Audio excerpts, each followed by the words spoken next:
When people talk about great PlayStation 1 platformers, the same games normally come up. Crash Bandicoot, Spyro the Dragon, Ape Escape, but almost nobody brings up Pac-Man World. Which is strange, because Pac-Man World is a charming and fun platformer. It's a late 90s attempt to turn a simple arcade icon into a full 3D mascot platformer, a genre already overcrowded and brutally competitive. And yet somehow Pac-Man World not only works, it works really well. Today, I want to talk about why Pac-Man World on the PS1 is genuinely underrated and why it deserves more credit than it usually gets.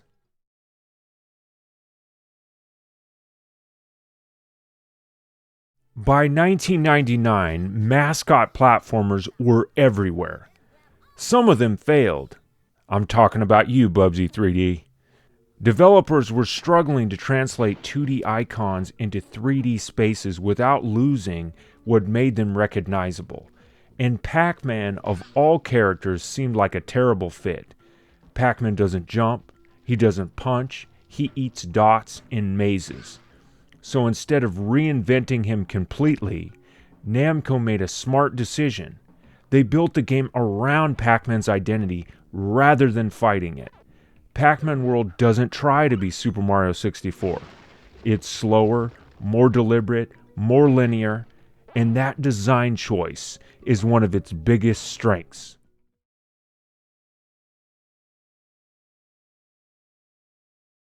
Pac-Man World's levels aren't huge playgrounds. They're structured obstacle courses. And that's intentional. Each stage focuses on movement mastery rather than exploration. Timing jumps, using the rev roll correctly, navigating narrow paths, and reacting to enemy placement. It feels closer to a 2.5D platformer, translated into 3D space, but maintains the core elements that made the original arcade game legendary. Even the maze-style levels are clever. They're throwbacks to Pac-Man's roots, but adapted to work within a platforming framework instead of feeling like gimmicks. It's not flashy design, it's confident design.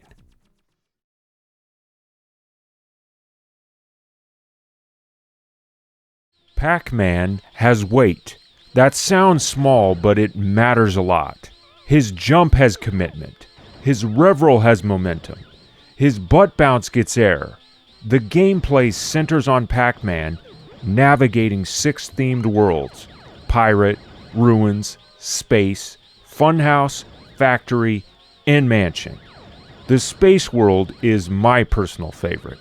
Pac-Man World is moderately challenging, with a difficulty curve that is accessible but still engaging. One of the biggest criticisms leveled at the game was its frustrating camera system. Players can run into depth of field issues and misjudge distances, leading to unnecessary falls.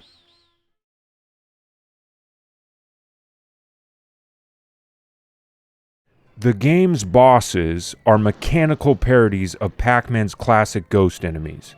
These include HMS Windbag, a mechanical Blinky redesigned as a pirate ship, Anubis Rex, a mummified robotic Pinky, King Galaxian, a towering space-inspired mechanical Inky, and the Clown Pre Racers, clown-themed mechanical versions of Clyde. The final boss is Talkman, a giant robotic version of Pac-Man himself. Visually, Pac-Man World showcased a significant leap in 3D graphics for the time, with detailed environments, expressive character models, and dynamic animations. The game's art style honors the aesthetic of the original 1980 arcade game, and the music quietly does a lot of heavy lifting, reinforcing the mood without overpowering the gameplay.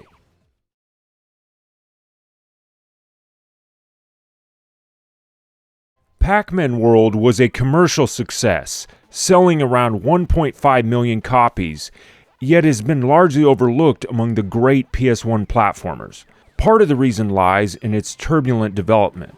Originally conceived as Pac-Man Ghost Zone, The project was canceled, and rush redevelopment resulted in a game with design flaws. The game also received a harsh early review from Game Revolution, which gave it a 3 out of 10, and I quote, "Pac-Man World is a fairly obvious marketing ploy meant to drag whatever money is left from a now overused video game icon.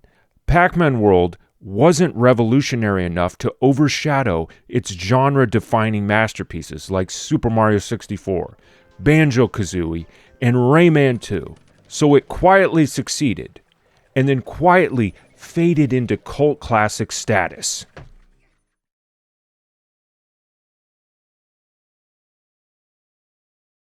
Pac-Man World is an underrated classic that successfully revitalized the Pac-Man franchise during the late 90s 3D platformer boom, delivering a polished and genuinely fun experience at a time when mascot platformers were everywhere. While it wasn't a technical trailblazer, it offered tight platforming mechanics, creative level design, and a distinct personality that helped it stand out. In retrospect, fans and critics alike increasingly view it as one of the best video games starring Pac-Man. Unlike many 90s classics, Pac-Man World also lacked consistent re-releases, remaining a PS1 exclusive for years until it was released digitally on the PlayStation Network in 2013. A remake called Pac-Man World Repack was released in 2022, which celebrates the original game's legacy and marks a comeback for the series. I consider Pac-Man World to be one of the top 10 best platformers on the PS1. If you haven't played it yet, it comes highly recommended. What are your thoughts on Pac-Man World? Have you played it? Do you like it? Let me know in the comments. Be sure to check out this playlist that I made covering my favorite video games from my childhood. If you like this video, be sure to hit the like button. And if you haven't already, be sure to subscribe. This has been the Gamer Poet, and I look forward to seeing you in the next video.